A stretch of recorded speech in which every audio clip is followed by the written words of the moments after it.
With all of these things, information is power. So really getting to understand the typical kinds of things, difficulties and strengths that having a neurodiversity can bring.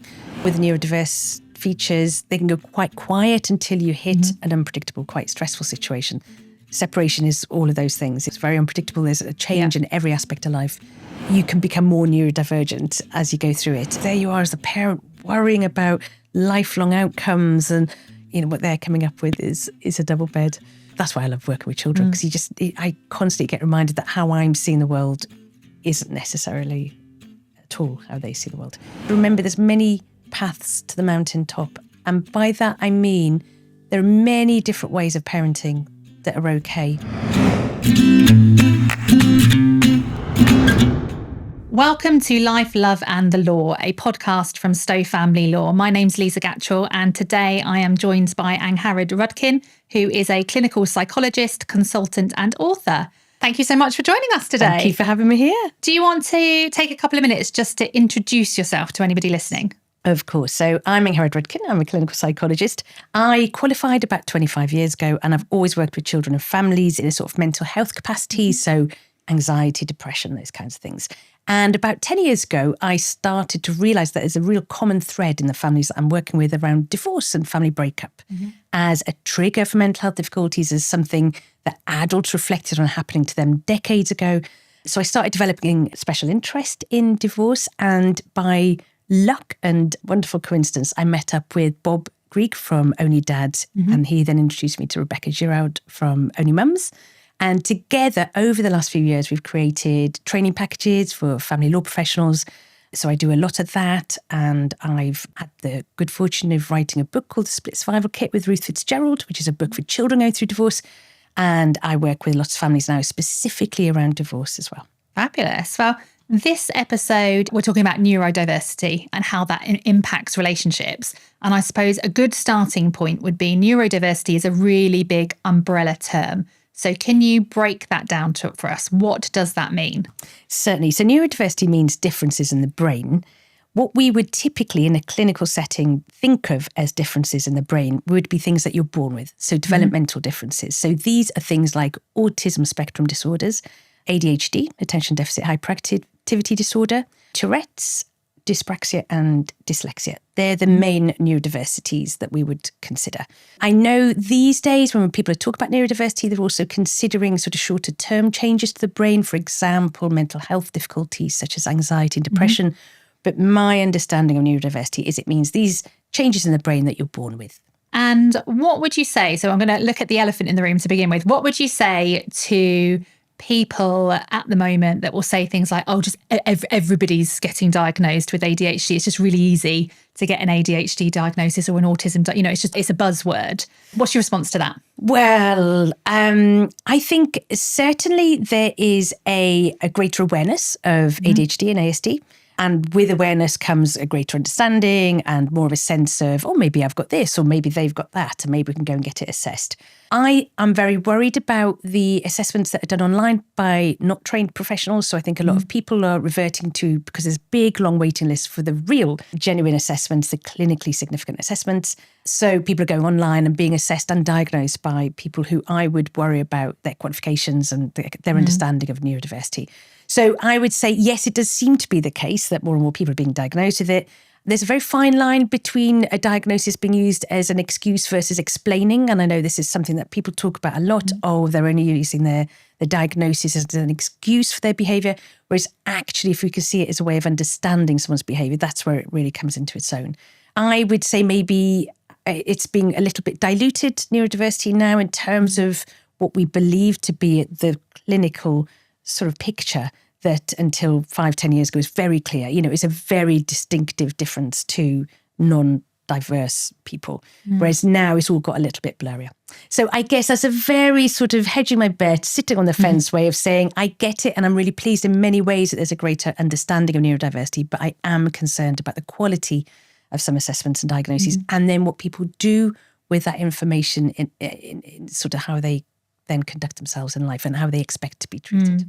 And why do you think people are going down that assessment route? What's driving them to feel that they need that label? for want of a better term? Well, for a significant proportion, it's a sense of having always felt different, that there's something wrong with them. So a lot of the people that I work with who are neurodivergent will say to me, from an early age, I always struggled with things that other people didn't struggle with. I thought there was something wrong with me. I thought I was stupid. I thought I was weird. But actually, it turns out it's just that I've got this neurodiversity. It can really help them to understand themselves. But I think for others who maybe wouldn't have been recognised as being ADHD or ASD maybe 5-10 years ago, I think that's quite a sort of different experience for them. And do you find that there's a difference in how somebody presents, perhaps with the same diagnosis, but between men and women, for example? Well, what we know about the people with neurodiversity is that there's as much differences within those groups as there is within the neurotypicals. So there's no one kind of person with ASD. There's no one kind of person with ADHD. There's huge variety within those diagnostic categories. We know between men and women that in general there's more similarities than differences, but there can be sort of trends in how maybe men present versus women. So for example, autism in men was much more sort of clearly understood and diagnosed years ago, and it's taken a long time for professionals and researchers and scientists to really start to understand autism in women, because it presents in a slightly different way, because the way women hold themselves socially is different to men. In general, there's always differences within that. So I guess it's up to us as the scientists really to start to understand what these differences are and be able to sort of pinpoint them really. But I would say there's huge variety within the neurodivergent sort of categories, and there's lots of similarities between men and women. Yeah. So to sort of remember them as well as the differences. And how do you think these neurodiversities, how do they impact on relationships? Well, they can have a significant impact on relationships, really, depending on the neurodiversity. So let's say you live with someone who's got autism. It may be that you experience them to be kind of quite cold and cut off at times. It might be that they have surprising emotional reactions to things. They might overreact or underreact to certain things, which then leaves you thinking, gosh, why am I feeling this so significantly when they don't seem to be? Is it something wrong with me? So it can make people start to doubt themselves and start to wonder what is wrong with them, that they're not seeing the world the same way as their partner. But what we know about neurodiversity is that the features of neurodiversity can go quite quiet in lots of situations. So in kind of quite unstressful situations where you're with people that you know and there's a kind of structure and a routine, you may not see the ASD or potentially the ADHD features that much. But as soon as you hit a very social, very stressful, very unpredictable situation, suddenly these characteristics become quite strong and dominant. So it might be that you're living with someone who is neurodivergent and it doesn't really get in the way for lots of the time. But you start having kids, or there's an elderly parent that you've got to care for, or there's an illness in the family, or you lose your job, and then suddenly these neurodivergent features kind of become really strong, and a partnership can start to crack a little bit because the two people are like, well, we don't get each other. Why are you acting in that way?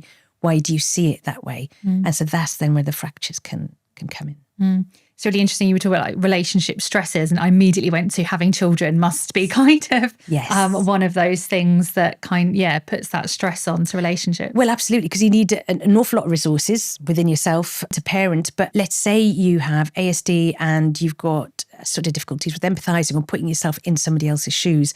Trying to understand what your child needs can be quite tricky, challenging. So you might struggle a little bit that way. If you've got ADHD, for example, it might be that your sort of impulsivity and your difficulties with organising things gets in the way of your child getting out of the house at the right time. Then the child gets told off, then you feel bad as a parent. So there's all sorts of ways that having a child can, well, it challenges all of us, doesn't it? But it challenges us in different ways for different people. So that's definitely a stressor. And interestingly, the research shows that if you have a neurodivergent child, you're almost twice as likely to divorce as a couple, because there's something about the pressure of also having a child with additional needs that you're trying to figure out how to make them happy. And that can cause stress on a relationship as well.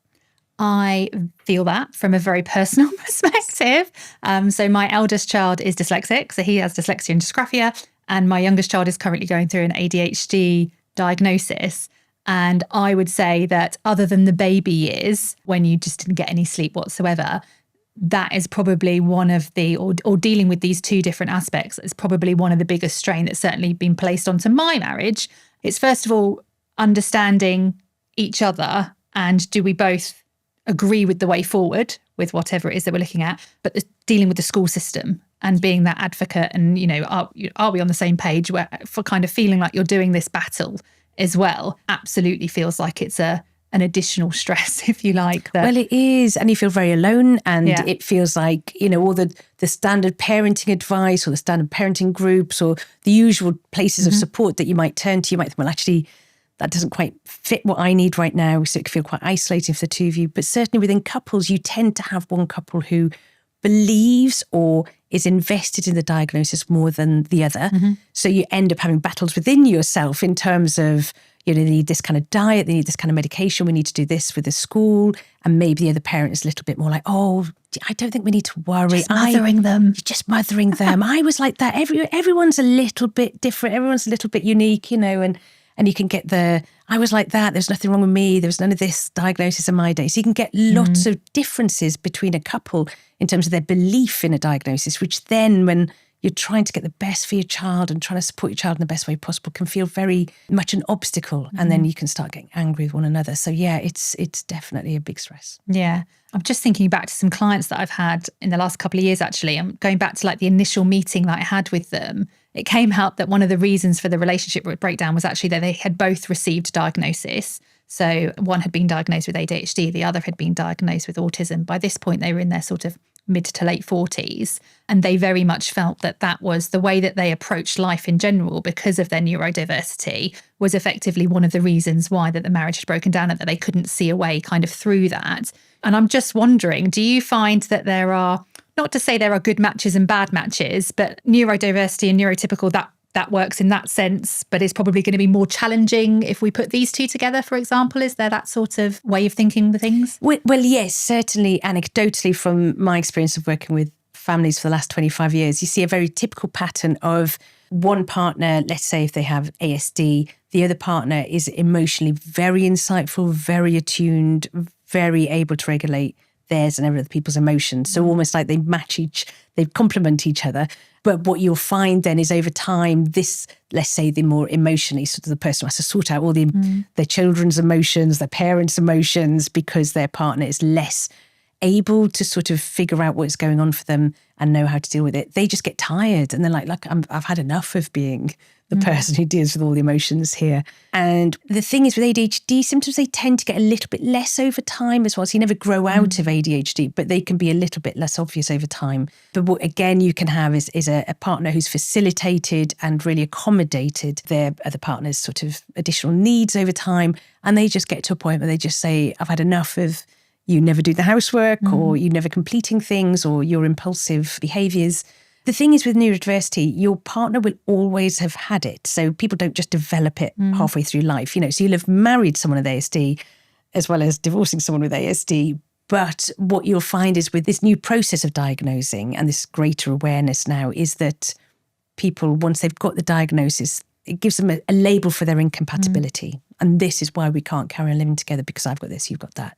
So it'll be interesting to see as we become more and more as a society more aware of neurodiversity and you can access certain kinds of diagnoses easier, what that will do for marriages that maybe, or partnerships that maybe we're struggling a little bit, but people just think, well, this is just who they are. This is just how it is. Now there's, I guess, alternatives once you've got a diagnosis. And if you're the neurotypical person within a relationship and perhaps your partner has recently got a diagnosis and perhaps there are issues within the relationship, what can you do to support them and to help make the relationship stronger? Well, with all of these things, information is power. So really getting to understand the typical kinds of things, difficulties and strengths that having a neurodiversity can bring.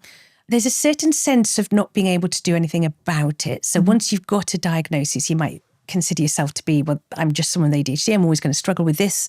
I always have done. And that is the case. You'll find it harder to do something, but there's definitely nothing which says you can't then go and do something. So I guess as a partner, it's working together, as a partnership, it's working together really to figure out what are the difficulties, what do you find particularly difficult, and what can we do to help you overcome those or work to be able to manage those difficulties, those differences, rather than thinking, right, well, that's it. I will never expect him to go to a party again because he's got ASD, or I'll never expect her to do the shopping again because she's forgetful and doesn't manage to follow the lists. rather than thinking, well, that's just the way it is, working together to understand one another's differences, but then thinking, well, how can we keep pushing and keep creating strengths out of this? Yeah, that's a really good point. And I suppose then flipping to the other side of the coin, if you like, if you get to a stage that the marriage is over or the relationship is over and you're separating, what additional challenges is having neurodiversity within that separation going to bring? Well, it's definitely a whole other layer of challenges. So like I said before, with the neurodiverse features, they can go quite quiet until you hit an unpredictable, quite stressful situation. Separation is all of those things. It's very unpredictable. There's a change in every aspect of life. And it's very stressful and anxiety provoking. So you can become more neurodivergent as you go through it. Let's say you've got ASD, it might be you become even more kind of rigid in your thinking and quite kind of rule-based and inflexible about things because you're so stressed and anxious about things. And that can be quite difficult when you're sat in a mediation session and you're trying to compromise and negotiate and figure out, how can we move beyond this situation here? If you're separated from someone with ADHD and they might, forget to bring the paperwork, forget to sign things, turn up late for meetings, forget to go and pick up the kids at a certain time, things like that can be very, very challenging. And what I find in my work is that you then start judging a parent according to their neurodiversity. So that a parent with ADHD is the less competent parent, or the parent with ASD is the less able parent. And then as soon as this becomes part of the sort of separation narrative, then the other parent takes control and it's like, well, the child needs to live with me. And suddenly you can get into these really fixed sort of categories of, well, you're no good as a parent because you're forgetful or you don't understand things. And I'm the one who can manage it all and should manage it all. So in many ways, it can make it all the more challenging, partly in the process, certainly in the outcomes as well, but just in how it feels as well. So, for example, if you've got ASD, you might be more likely to kind of have a goodie and a baddie in your head because it's just sort of simpler to have these sort of rule-based things. So your ex-partner, you might consider them a bad person because they had an affair or they've left you or they've walked away, and therefore you cannot see any good in them and you've got no sense of wanting to negotiate with them or give them any leeway at all because they've really hurt you. And so it's working with that and trying over time to say, look, they have hurt you very, very much, but a certain flexibility in your thinking about them might help us move out of this sort of stuck phase at the moment. So, yeah, I think it creates all sorts of additional challenges to what is already a very stressful, tricky situation. And so getting help, I suppose, is, Absolutely. speaking like some coaching or some therapy, something alongside so they can understand not just what the diagnosis is, but how that impacts on them and then some strategies that they can put in place to work through it and to help them. Absolutely, yeah. Yeah. So I said the first thing would be name your neurodiversity and, be very clear from the start. I have this means this. So again, going back to that sense that no one person is typically ASD or typically ADHD. If you have either of those, you need to tell the person that you're working with, this is what it means to me. I have ASD. This means I struggle with, rather than the other person having to assume or kind of jump to conclusions about things. So name it, say what you need to in order to be able to sort of function as well as possible within all of this. Get the support you can, get any help you can, talk to other people going through a similar situation. And also what research shows is that neurodivergent people do not do well in a court situation because it is so stressful, because it is so unpredictable. So working really hard towards non-court solutions is ideal as well. And we have things like mediation, we have arbitration, we have so many options now. Absolutely. Of resolving things out of court. So, hopefully people are sort of directed down the right route. Absolutely. Absolutely. And to try different things out. And it might just take a bit longer than maybe if you've got two neurotypicals in a partnership, just because it just might take a little bit longer to get your head around certain things or to come to an understanding of something. So just to give a little bit more time, and any process that gives you that time, as opposed to by this point you have to have decided this, I think is really good as well. I think what you were saying about getting them to name it is really, really important. And let us know. So for example, if you're coming in to see a solicitor and you have a neurodiversity, let the lawyer know, because it's so important for us to know how we can then help people. Absolutely. I've had quite a few clients that have said to me, I'm dyslexic. I really struggle with reading quite dense documents. And, as a lawyer, quite a lot of the stuff that we send out is often quite dense. So it was a case, okay, I'm not going to send you a 3-page letter with all of the advice in it. We're going to have a telephone call, and then I'll send you a summary afterwards. Brilliant. And you can let me know whether or not you've got any questions. So yeah, there's little tweaks that can always be made within the process, but we can't put those in place if we don't know that that's a concern. And sometimes it's about just asking as well as the lawyer, I suppose. If you sent lots of emails and you're not getting any responses from the client, it's okay, what's the blocker?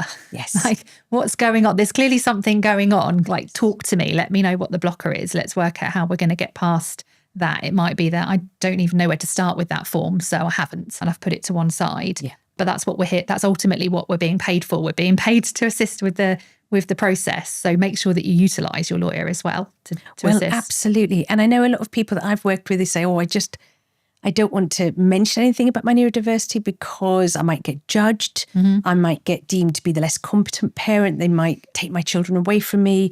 And so I guess a lot of reassurance around that is not the case. But also, if it's a standard question that you as lawyers ask, then it's going to be so much easier for someone to say. They may still choose not to answer it, but it's going to be so much easier to say, yes, actually, I've just been diagnosed with this, or when I was 11, I was diagnosed with this. It just opens up the conversation. It's not a weakness. It's not about stupidity or being weird or not being able to do things well. It's just having a different kind of brain, and how you process information is different. It's exactly like you said about maybe having a conversation rather than having a big report to read through, thinking about the times of day that you have the meetings, thinking about how long the meetings are, cross-referencing the information you've given to make sure, so that was sent in that document. Did you read that? Okay, you haven't read it. I'll go through it very quickly with you here. I'll read it out to you. So rather than just assuming that people are all thinking in the same way, just really being able to take account of the differences in ways that people process information. And that's so important in a separation where there's a lot to think about and a lot to decide and a lot to figure out at the very time that you're probably feeling so emotionally overwhelmed. You probably feel like you've only got that much left to give. So yeah, I think that's great that you do ask.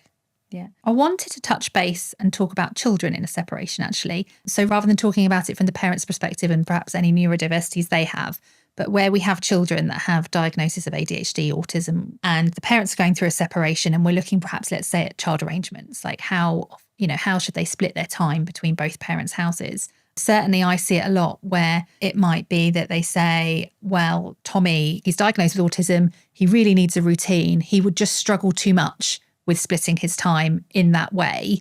But obviously, equally, we have two parents that very much want to have an enduring and loving and full relationship with their child. So when we're dealing with children that have neurodiversity and we're dealing with a separation, what's the advice that you would give to parents in managing that? Flexibility, I think, is the key word. So having flexible parenting plans, having ones that you review maybe every month, or, you can maybe extend it to every few months, but an understanding that your child would take longer, so you'll need more patience, more time for your child to settle into a routine. So every child can and will settle into a routine, but it can just take an awful long time and patience.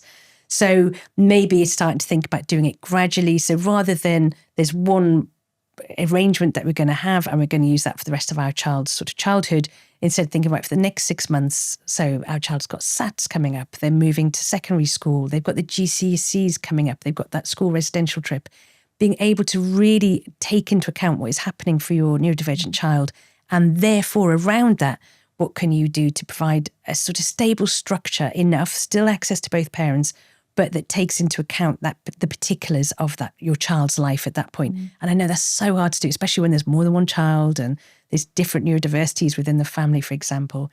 But just having an inbuilt flexibility that helps your child to get through certain spiky points. So, for example, we know, let's say your child's doing GCSEs, they're going to be really quite stressed. Probably the last thing they need at that point is a change midweek in the housing, where which house they go to. So maybe could you move to more week A, week B for that situation, or do more nesting at that point for just those few weeks of the exams.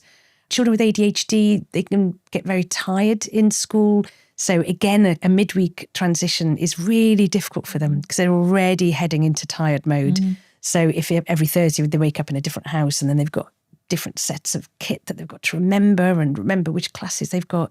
So again, thinking about handover times, handover days, So it just takes a lot more flexibility, which I know can be incredibly difficult in a process where you're already finding it hard to sort of negotiate and compromise, and because you get into a competitive situation rather than a cooperative situation with your ex. And so it could be more like, well, I need this amount of time, I need that amount of time. Instead, just thinking about your child. And it changes as they get older and things settle. They may not need quite so much flexibility at all, but it's just to have that inbuilt from the start, I would say. It's really interesting that you're talking about flexibility, because I think sometimes I was just reflecting on cases that I've dealt with over the years, and where you're instructing a lawyer or you're going to mediation, it all involves a cost. And so ultimately, you want to come out of it with something that is just rigid and is there. And we don't need to go back. We don't need to go back to the lawyers, or we don't need to go back to mediation. And I suppose I should say, like, if you can agree child arrangements between you, you wouldn't need, you don't need to do those things anyway. But the idea of the flexibility, I think, can be really, really challenging for parents that, no, I need to know as well what's happening. Absolutely. Absolutely. And it could be a flexibly firm arrangement, but with a sense that, probably we're going to be back here in 6 months' time. And that's money well spent, because it means we are serving the needs of our children as well as we possibly can in this difficult situation. And we know, don't we, that actually the real sticky, horrible bit of a divorce or a separation, it does pass. But of course, parents in that moment think it will always feel like this. And 6 months later, it doesn't. 12 months later, it doesn't. And so we need to sort of be able to work with parents in a way to say, I know this feels like this right now, but let's come back to it in 6 months' time and just see if there's any more give, any more sort of capacity to have things a little bit more flexible here as well. Yeah. And it was really interesting just to hear you say that actually the children can adapt. Yes. Like whether they're neurotypical or neurodiverse, they can adapt to that change. Yeah. Because I do sometimes think that people kind of pin their sail to the mast a bit of saying, well, they've got autism or they've got ADHD, and therefore we have to keep everything very, very rigid around them. So it's really interesting to hear the other side of that. Yes, and I think it's really, really important for us to remember that, because at the end of the day, our children are going to be growing up and living in a neurotypical world. And so if they can learn skills about how to manage the significant stress they feel at change and at sort of transition points, then that's a really important life skill. And yes, we do need to do it carefully and gently and with great patience and lots of sort of effort on our behalf to sort of support them in the best way possible. But it's really important for them to have an experience of change, well-managed change, and be okay ultimately with it. So I think even if it feels like we're doing something awful to them because we're creating all these changes to them, actually it could be really beneficial for them ultimately if we manage it well. So I think it's really important for parents to know, just because they have ASD, a child has ASD, ADHD, that doesn't mean they can't do change. They should still be confronted with change, but in a very gently and carefully managed way. Would you say approaching the subject with a child with neurodiversity, as in the separation, one of the things people always worry about is, how am I going to tell the children that we're going through divorce proceedings or that we're separating? Does that change depending on whether you're dealing with a neurotypical child or a neurodiverse child? I'd say maybe on the whole, no. But I would say that you as the parents are the experts on your child. So you can sort of take stock of how they deal with certain bits of information. I think the general rules of thumb apply to neurodivergent children as well, which is keep it simple. Don't give too much information in one go. Don't have a long talk about it. So children have probably got a minute per age of attention when it comes to these big chats. So if you've got a 6-year-old, you've got 6 minutes maximum before they're going to start drifting off and needing to do something else. So bearing that in mind, think about how you're going to say it in a very clear way, but also that you're very clear with the child that this is the start of a process. This isn't the only conversation you're going to have. It's the first of many, many hundreds of conversations that you're going to have over their lifetime about the separation. And so giving just the bare information that they need right now, give them the opportunity to ask questions back, to express what they're worried about. Then they can go off and play or do whatever they need to. And then later on that day, you touch base, and then you just keep touching base with them every single day thereafter for quite a long time, just so they can have an opportunity to say, so, when you said that, and what does that mean about where I go to school then, or who's going to take me to football? They're not going to know what questions to ask. Children aren't going to know initially what questions to ask. They'll only come as they start living their life. I think the general rules of thumb apply for all children across the board, but you as the parents are the experts in your child. So kind of trust that, really. Yeah, and I think obviously we approach those conversations with our adult mindset. So we assume that they are going to take in what we want them to in the way that we're presenting it. But actually, who knows what's going on in their little minds sometimes. Yeah. A friend of mine's going through a separation, and her daughter came back from school one day and just said, oh, does that mean I'm getting a bigger bedroom and a double bed then? Because so-and-so who I'm friends with at school, her parents went through a divorce and she got a new bedroom and a double bed. And it was just out of the whole conversation, like the possibility of having this new bed was the bit that she was kind of focusing on. So yeah, it's really interesting, like what they take in and how they process it. It's wonderful, isn't it, in so many ways? Because there you are as a parent worrying about lifelong outcomes, and what they're coming up with is a double bed. That's why I love working with children, because I constantly get reminded that how I'm seeing the world isn't necessarily at all how they see the world.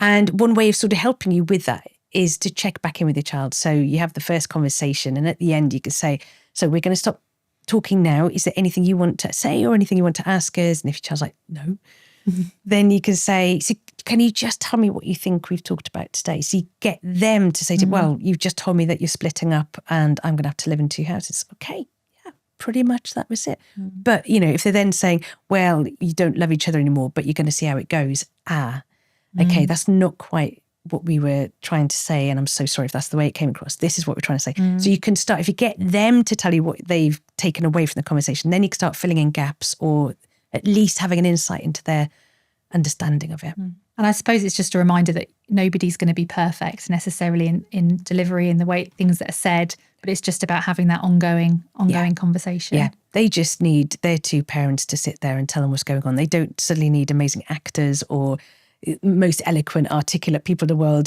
Kids will just be a bit spooked if their parents are suddenly like incredibly sort of articulate about it. What they need is, 2 parents ideally, if you can tell your children together, just start opening up the conversation and starting to let them know what's happening. Not being overwhelmingly emotional, because that's quite hard for kids if they see parents who are very, very upset. Obviously, you could be a bit upset as parents, but you're there as real humans going through this potentially for the first time with no rehearsal, no sense of ever being, I never thought I was going to be the person in this situation. So absolutely no room for perfection. We don't want perfection. So for somebody then that's going through a divorce or separation at the moment, whether they have neurodiversity, whether their ex-partner has neurodiversity, whether the children have neurodiversity, if that's something that they're flagging as, oh, I need extra support here in helping me or them through this, where do they go? Well, they may already have services and organisations that have helped them out. For example, it could be local educational psychologists, clinical psychologists, there could be OTs. This is for the children. It's harder to access for the adults, but maybe they still have those around. So there may already be professionals who know the family who might be able to provide an additional amount of support, because what they'll be supporting is just higher levels of anxiety, higher levels of stress, maybe more inflexible behaviour. So I think they're really important. There are some brilliant national organisations like the National Autism Society, there's ADHD Action. So these are national organisations that have got loads of information on their websites about what it means to have ASD, what it can lead to, where you can get support. There are helplines and things like that. If you have a neurodivergent child, it's really worth working very closely with the school and being very clear about what's happening as a family and therefore what additional support they can give you. Because again, they won't know unless you tell them that this is happening. So being clear about that is really useful.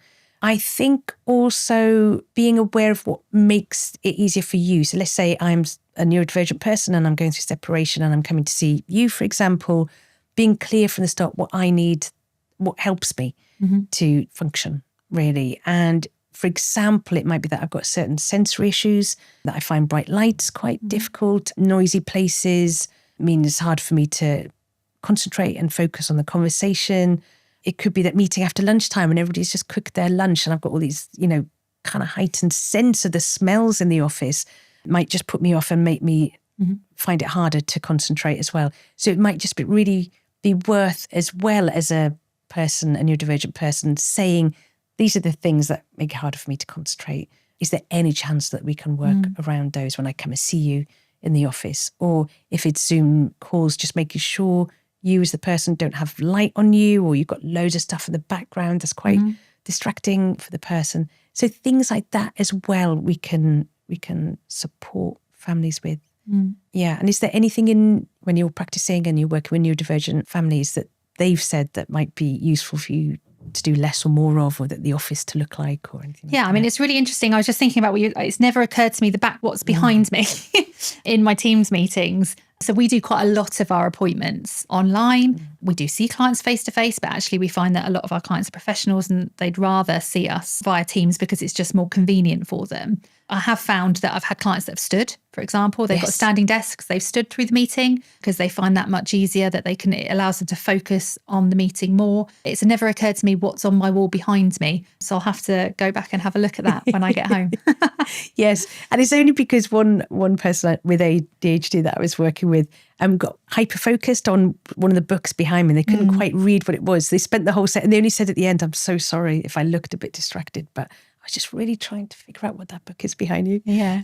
So we had a bit of a laugh about that. So it's just being aware of that kind of thing. And some people will get very distressed if you change your background because they're so used to now seeing what is exactly. So again, is sort of checking in with one another. And I find summaries are always really helpful for people, particularly if we've had a meeting or it's been a telephone conversation and we've gone through a lot of information, just some bullet points. Like, I'm just going to email you some bullet points of kind of what we agreed, what we're doing next. If once you've got that, you've got any questions, let me know again. Yeah. Because sometimes, they'll have not necessarily have processed absolutely everything we've spoken about. And then they'll get the bullet points and be like, oh, actually, can you go over that bit again? Because I zoned out when we were talking about that. Yes, absolutely. I think that's really useful. I sometimes get them to say to me, what are their 3 things they're going to walk away and understanding with or understood from our conversation. And it never fails to amaze me and keeps me on my toes, actually, that when I think I've been very clear about something, I haven't. And actually how it's been understood is completely different to how I meant it, or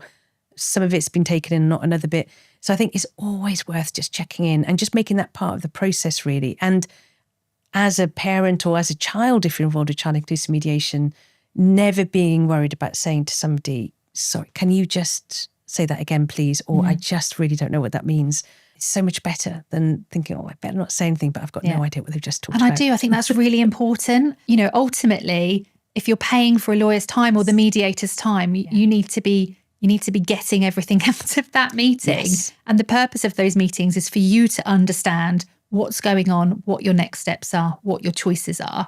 And if you come away from the meeting and you don't know any of that, then you have to let the person know, because they are probably working on an assumption that you absolutely do know what's going on. Yeah. And it might just be that we say a lot of the same thing over and over again. And so there are some aspects which to a certain extent you kind of have a bit of a spiel on, because you're so used to talking about, Section 25 of the Matrimonial Causes Act, all of that type of stuff. We can say that in a multitude of different ways. So if we've said it one way, we're not going to be offended if you say to us, I don't understand what you're talking about. Can you repeat that? Or can you say it in a different way? Yeah. And they will always be more than happy to do that for you. Well, absolutely. And that's part of being in today's world as opposed to a world 5 years, 10 years ago. These days, I would really hope there's no judgment around neurodiversity. There's no sense of someone being better or worse or cleverer or stupider or whatever. That actually it's just differences in brains and how they process information. And we've got to be able to work around that. And lots of people do now, which is brilliant. And do you ever use the Family Justice Council guidelines that came out last year on neurodiversity in sort of family court setting and things like that? I'm just wondering if families use that much these days as well. I think it's one of those things that we take tips and we try and implement them. Is it something I hand out to clients? Probably not. I mean, maybe it's something that we need to put in a more digestible form a little bit. Yes, yeah. To and enable that. Yeah, I don't give it to clients either in its, because it just seems like a big, it's I think for law professionals mainly, isn't it? But I think it's really, certainly the families that I've worked with who have become aware of it being there, they're just so reassured that actually this is being addressed and this is being, awareness is being raised about neurodiversity in sort of family settings, so it's giving some ways that as professionals as well that we can provide the best kind of support to. Yeah, I mean, I think it's definitely an area that we need to do some more work in. I am very aware of it because I have personal experience with my children and therefore I've been through assessment processes and things. Yes. So I suppose I'm a little bit more kind of up to speed in different things that help, certainly in those two aspects, just from personal experience. And then I've been lucky enough that I've had clients that have been very open and honest with me. And then you naturally put that into practice. Yeah. It's not something that's covered as part of our training, if you like. And it's absolutely, I think, something that will become more and more apparent that we need to really consider how we're talking to clients, particularly as we move into this world where, I mean, it's a hot topic in law at the moment, AI, how's that going to impact jobs and things in the future? And ultimately, it's that personal aspect of instructing a solicitor that's so important. And the fact that, yes, you can plug a question into AI and it might be wrong and it might be right, but you're not going to have the same tailored advice that's specific and can take into account sensory needs and can cut it down in a way that you understand it and that meets you where you are. And that's probably what we need to work on more as a profession. But I think we're certainly in a different place now than we were 10 years ago. Yeah, absolutely. Well, it has been absolutely fabulous to talk to you. What we like to do is end the podcast with a top tip. So if you were to, and I know we've talked about lots of tips, but if you were to pick sort of one or two top tips for somebody that is either neurodivergent, divorcing someone who's neurodivergent, or has children that are neurodivergent, what would they be? That's a really difficult question to answer because there's so many that I would like to give. So I think as a general principle, which helps me, and I know lots of the families that I've worked with have said it helps them, is to remember there's many paths to the mountaintop. And by that, I mean, there are many different ways of parenting that are okay. Mm-hmm. There's many different ways of doing things that are okay. We don't all have to be on that same path. So as parents, as you split up and you're discussing your children's needs, it's okay if you both do things a little bit differently or even quite a bit differently. You know, as long as you're doing it with love and care for your child and an awareness of your child's needs. So this sense of you've all got to be doing things exactly the same way, I think sometimes can be very unhelpful. So I think just an acceptance from the start that you're two very different people, especially if one of you is neurodivergent, and you're going to do things differently and that's okay for your child. So I think on the whole, going in with that kind of perspective, rather than there's one right way of thinking and everyone's got to think that way, I think going in with that perspective can help people be in a good position to start the long and quite difficult process of planning how to separate. Fabulous.